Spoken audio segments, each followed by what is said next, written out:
know. Let's listen in live. What we know about the suspect right now. No, I'll give you a fire update of where the fire is right now, and some of the challenges that we had in making a containment on a 3.2 square mile mountain. And to let you know that we had a jumper off of Veterans Bridge, and we'll give you just a little bit of information on that. So the suspect that has been identified by our Kootenai County Coroner's Office, Coroner Duke Johnson there, has been identified as Wes Val Rowley, date of birth of May 1st, 2005. As of right now, and this is all very, very preliminary, we've had a lot of resources at the crime scene. We've been working through the night, so many of these facts are subject to change. We believe that Rowley has prior residence in California, Arizona, and Idaho. We believe he was born in California. The Kootenai County Sheriff's Office and Coeur d'Alene Police Department, we've had 5 interactions with Rowley. And of those 5 interactions, we've had 3, Coeur d'Alene Police had 2. They were very, very minor in nature. They had to do with more trespassing. He was trespassing at a location. He was asked to leave and he cooperated.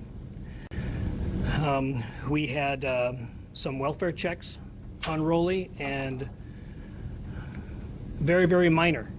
We don't show any criminal history for Rowley.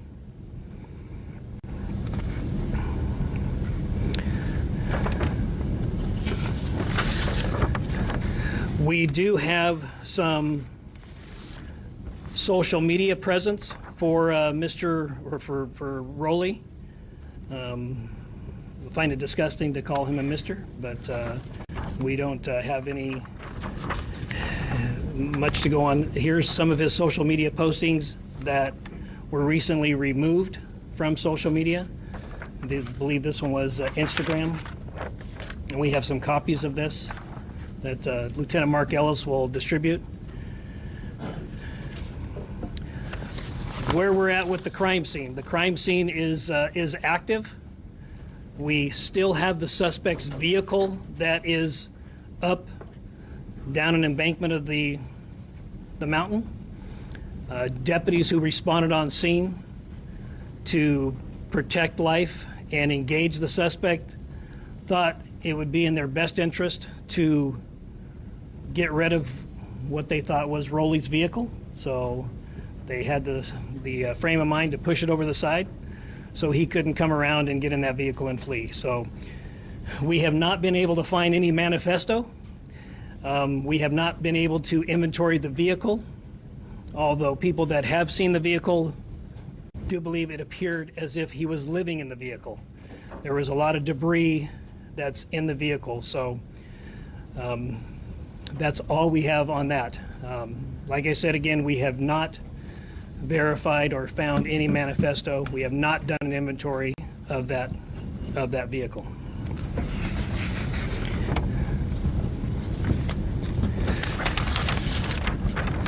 I'd like to give you an update on the fire that we believe Rowley started.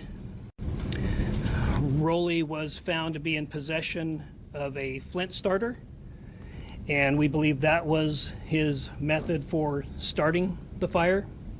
That eventually led to firefighters responding. So as of right now, the fire is at 26 acres. It has not grown. It is a slow progress because it's very difficult terrain to get assets, ground assets up there. They are putting, Idaho Department of Lands is putting a lot of water on it from aerial supports, so that's going rather well. They believe they'll have a fire line around it by dark tonight. There are no structures that are threatened. Again, I'd like to say that last night about 11 p.m., we did receive information that an individual jumped from Veterans Bridge. That is not related to this situation whatsoever. We don't find any nexus to the murdering of the 2 firefighters and injuring of 1. Now we have some of our incident commander who was here last night. That was the incident command of the scene. We have some of our SWAT operators that were here last night, and we had about 27 containment points on this mountain. And just to give you an idea, when you're setting up a containment in an urban setting, you might have 1, 2, 3, 4 blocks that you're setting up a containment on. But when you are setting up on a mountain, that just provides a lot more difficult dynamics than if it were a city block. So we, to the 27 containment points, we had 2, 3, 4 officers per containment point. And then we have a primary containment point where we believe the suspect is. And then we have a secondary containment point. And we absolutely utilized every resource that responded to the command post. And I do have the incident commander from last night if there's any questions. Kevin and Jeremy Heil, Kevin Smart, can you come up here just to be here just in case somebody has any questions? And Can I ask one question? Yeah. You mentioned that there was no prior record. Are you talking specifically in Idaho, or is this also for California and Arizona? at this time, we can't locate a criminal record for this individual. We've had interactions with him, but we don't find a criminal record with him. Also, we don't find that there's any nexus to any Islamic Jihad, which is also being disseminated on social media. We don't find that there's a nexus to that either.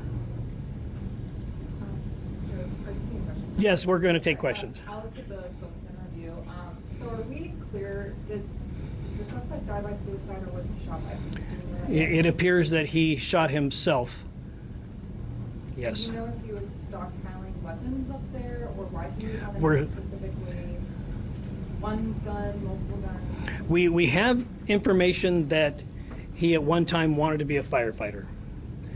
So we don't know if there's a nexus to that desire and what happened yesterday, but there is information that we've received that he at one time wanted to be a firefighter.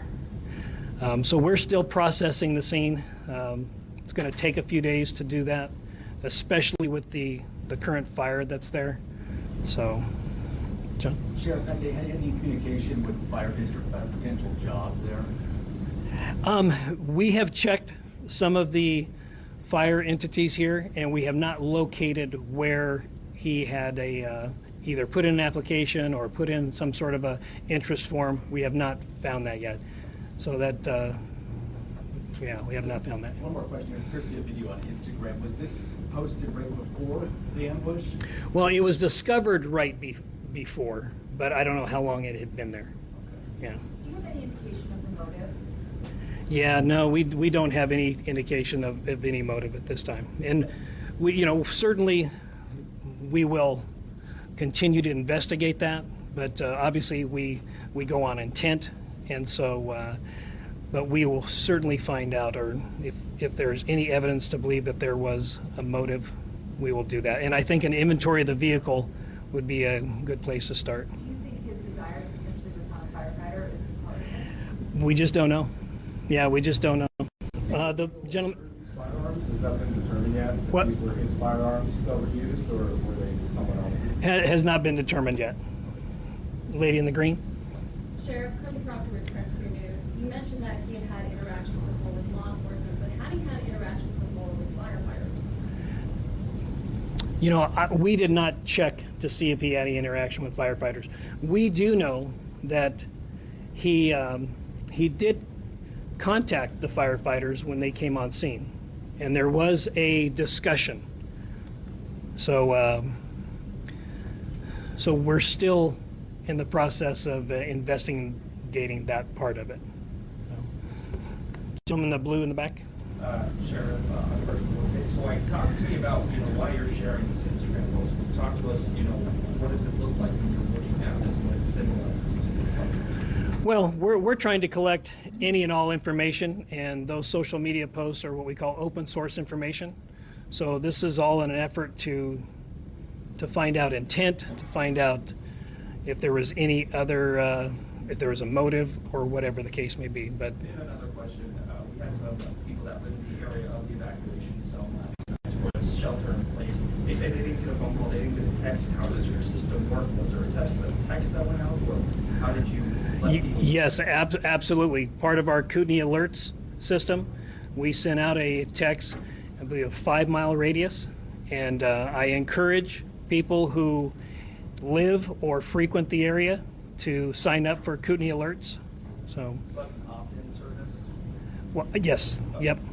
The gentleman in the blue. Sure. The welfare checks that you guys initiated, Yep. were they given by a relative, a parent calling you to check on him, or are they concerned about his mental health? No, it was generally a reporting party who called and saw a vehicle that was either parked near their property or on their property. One was a restaurant where he appeared to be residing at. He was asked to leave and he complied.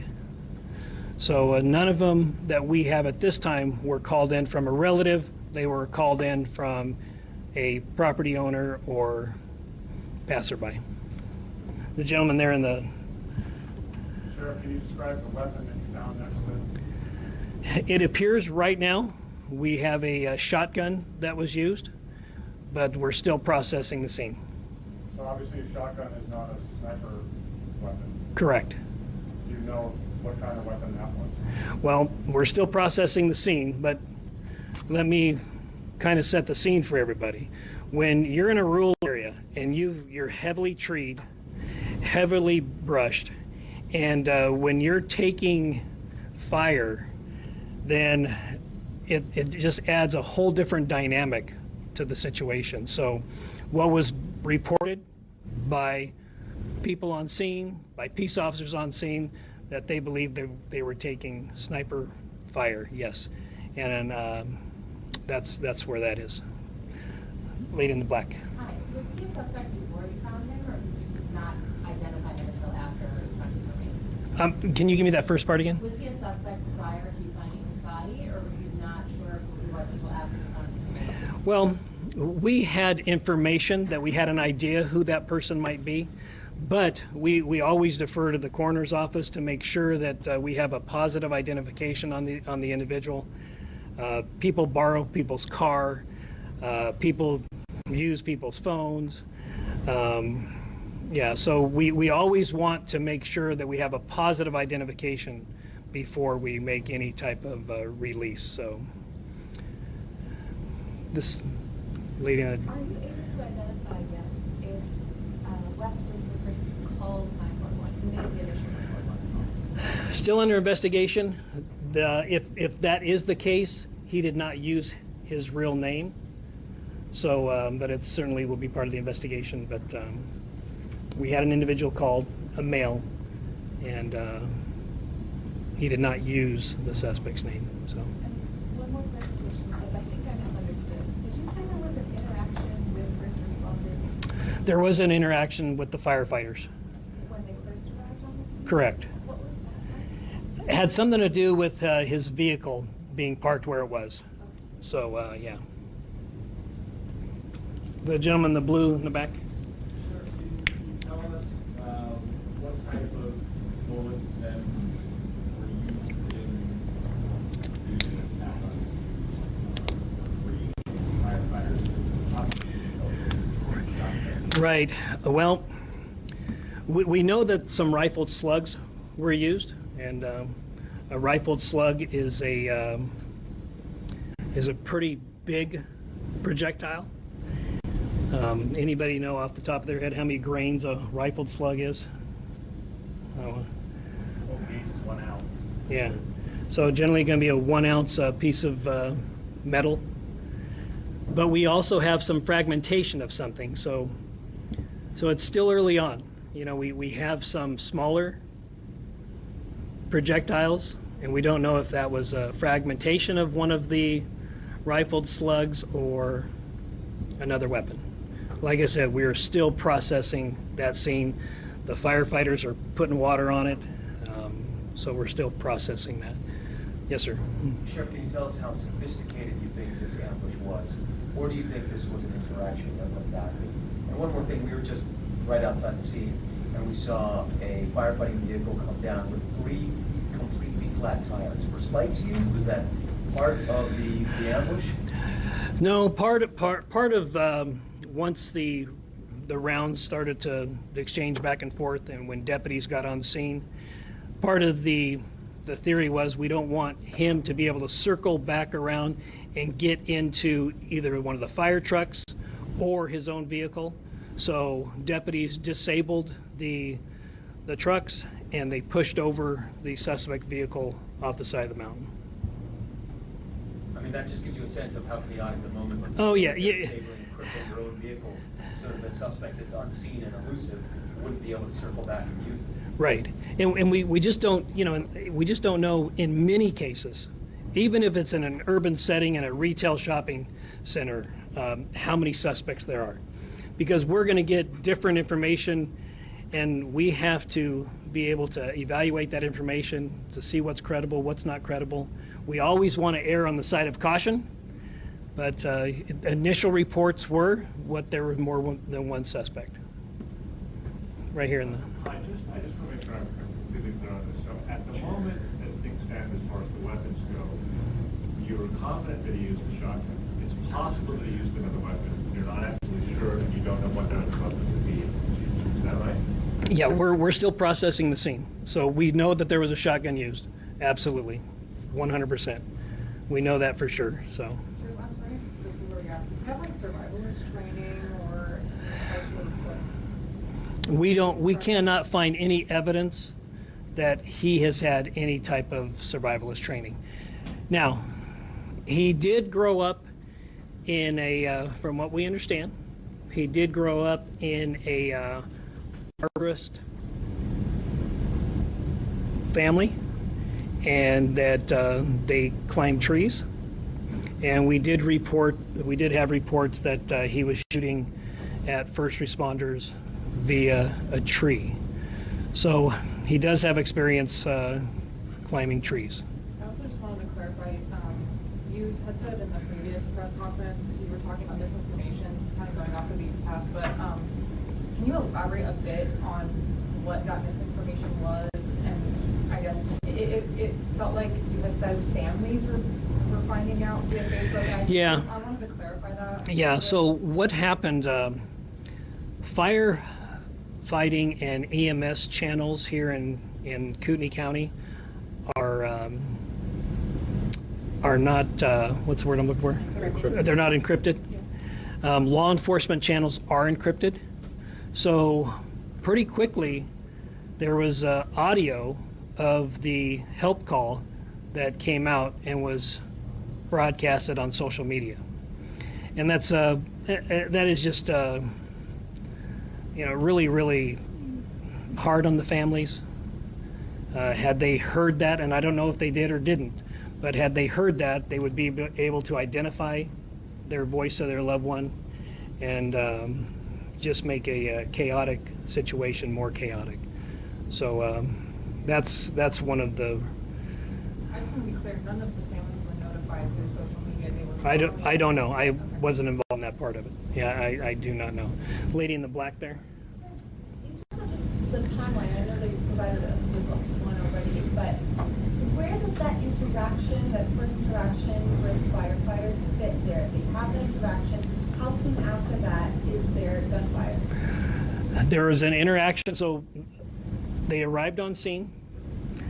The initial call was about approximately 1:20. They arrived on scene.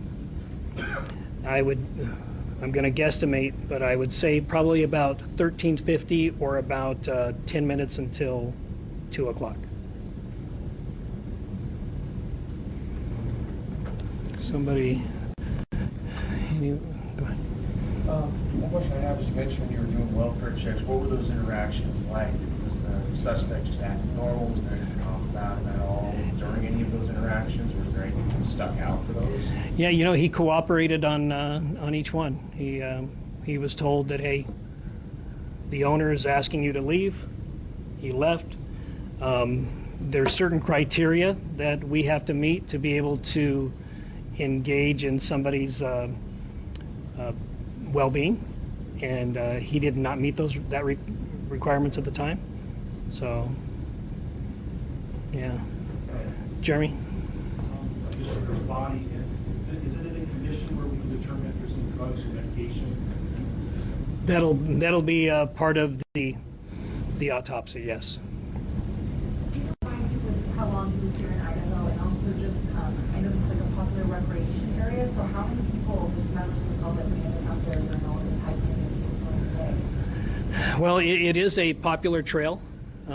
As far as how many people actually, Lieutenant Klinkefus, do you have any idea of how many people might use it's like 25 miles of trail up there. Yes, sir. On a Sunday afternoon, there could be a couple hundred citizens up there.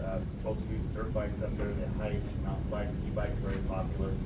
I don't know exactly how many were there at that moment. There could have been several hundred on the mountain at that time. Were they rescued, with law enforcement jumping, helping rescue them, get them out? There were people that were still coming down the mountain, and this is at approximately 30 hours, or about 3:30 yesterday. So people were still coming off of the mountain. Sheriff, did the Instagram photo that you, or the story that you gave us, was his Instagram deleted? His social media has been wiped now, or is that by your doing, or I mean, what was? Preliminary information is that we believe it has been wiped, but we don't know by who. Yeah. The lady in the rust color. Can you tell me what sort of role federal agencies played in what played out yesterday? Or would you accompany those leaders without them, or? Yeah, they were very, very helpful in providing assets, providing ground assets, and providing aerial assets. Like I said yesterday, we did have 2 helicopters that had a sniper in them. They were very, very helpful in real-time location of the suspect's phone. That was very helpful. And they were there not to take over anything. Each one of them came up to us and said, hey, what can we do to help? We're here as a resource. So we believe they were very, very helpful. Could you describe those social media posts that are now no longer online? Of course, we've got this Instagram story, but we can't see those posts now. Right, yeah. Like I said, it's either they've been removed or the account has been deleted. So we don't know. We know at one time it was there, but now we know it's gone. So I don't know what previous posts were there. Sheriff, has the suspect's family been contacted, and if so, are they cooperating with the investigation at all? The suspect's family knows of the situation, and they're still processing the situation also. Yeah. Sheriff, is this the camo outfit that you guys found it in? No, this is a previous post. And then has the ATF been able to help you guys pinpoint, like when you had that shotgun, have you guys been able to trace back where you bought that shotgun? We haven't got there yet, yeah. Like I said, it's still pretty hot up there, but we'll get all that information. We just don't have that as of right now. Sheriff, is there any good to have snipers in the air when you've got people who are recreating up there and off of them? How do you deal with that? Well, it does provide a challenge in the rural area like that, but obviously we would not. We want them to identify the target first before they took any action. But it was an active shooter situation, and we have radio traffic where there was an exchange of gunfire between suspect and deputies. So we want to make sure that we have target identification before we use any type of lethal force. So. Are you more convinced that he acted alone today than you were yesterday? And can you describe, we've heard that the fire was closing in to the scene and body. Can you describe? Yeah, they said that the fire approached within 50 feet, and at that time it was a determination was made that we should probably remove the body and take what we can, and then remove from the area. So that was the decision that was made at the time. So you're going through a crime scene right now that has been burned over by fire. Yeah, it's not the perfect situation, but sometimes you have to make the best choice, and that was the best choice at that time. All right, anybody? So, clarifying question, was he in the tree when he talked about firefighters? You asked him to do the firefighters, could you sort of walk us through there, like, We don't believe he was in the tree at the time, but we believe that he engaged deputies from the tree. And you mean gunfire? Correct, yeah. Last night you mentioned that there was a belief that he could be running from spot to spot. Has that been determined that he was moving actively across the mountain? Still under investigation. You know, we want to make sure that we do a complete search of that area, that there's no guns left over. So still under investigation. And then, is there anything you want the public to really understand about this, or you want them to not do, or any? Well, we're still processing the whole situation, but until the Coeur d'Alene Fire Department and the Kootenai County Fire Search and Rescue, until they put out a press release on where to give, I would encourage people to wait for that. There is one particular entity called they just changed their name, but it's called Kootenai County Red and Blue Line.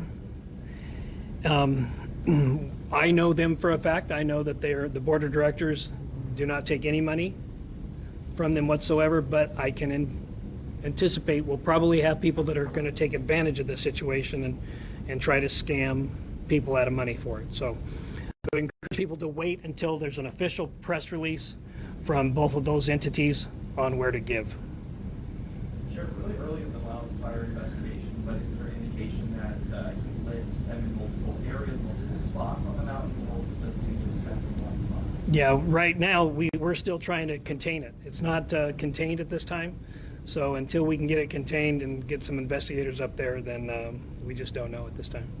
Sheriff, there are 300 people and reports 300 law enforcement involved. Yep. So, is the war zone up there? How many shots were fired? Well, we don't know exactly how many shots were fired at this time, but at the beginning of this event, we knew that it was tragic, and we knew that there were reports that there were multiple shooters. Whether that turns out to be or not, in an operation like this, you always want to plan and prepare for the largest event, and then it's easy to scale down. But if you don't prepare for the larger event and you need more resources, it's not a good situation. So the train of thought is always prepare for a larger event. But in this particular case, a active shooter in a rural area, that just provides a lot of different challenges. And I know that Captain Heil, part of the strategy was that we're going to protect that west side of that mountain because that's where the homes are, and we're going to have probably triple as many personnel on that side. And if he wants to go east, or if he wants to go in the fire, let him. But there's a lot of different dynamics that you have to consider in a rural containment and a rural active shooter. Jeremy, do you have any questions, or do you have anything you'd like to add on how the challenges of what happened? Unless there's any specific question. Okay. Sheriff, we often hear about cell phone data being used after crimes to determine locations of people. Were you guys actively, for lack of a better word, pinging him as the crime was unfolding? Yes. I hate to, go backwards a bit, but I did see deputies hugging each other and patting each other on the back when I was out there. I was just kind of wondering what the mindset of your office is right now, and I guess how those first responders are doing after all this? They're in shock. Yeah, absolutely. It's a, yeah, they're in shock and they're still processing it. Yeah, yep, they're in shock. Is there anything in particular you guys are doing for them? Well, right now, we are going to support them in anything that they need. Obviously, getting the families together and to determine how they want to memorialize their loved one. And we will be there to support that. Can I follow up to my pending question, sir? Sure. Do you have emergency agreements with cell providers for that kind of capability? Yes. Yeah. And what do you do to enact that? You just make a call and say, we got to do this? And off we go? There are certain conditions and requirements that need to be met, but this was certainly one of those cases. Yeah. How effective were the drone units during this whole process?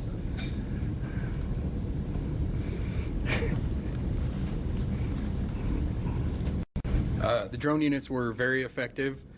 Each agency that helped us out had their own drone with different capabilities, and in the end we were able to locate and verify where the body was when with the drones from the different agencies that were here.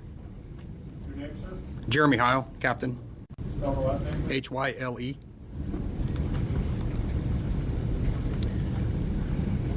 All right. We'll take 2 more questions. Sheriff, I may have missed it earlier, but what exactly was his connection to Kootenai? We just don't know. We don't know. We know that he was a transient here. We knew that he lived here for the better part of 2024. But as far as when he got here, why he was here, why he chose this place, I don't know. He has relatives in the Priest River area, but I don't know why he chose that. We don't find any nexus to anything else. Maybe we'll find more once we do an inventory of the vehicle, but as of right now, we don't know. And then one more question. Are you able to confirm whether or not the firefighters who were shot were the ones who spoke with him, or are you able to? Yes. Yeah. Yes. All right. Thank you very much. Appreciate you coming out and sharing this story with the public. So thank you.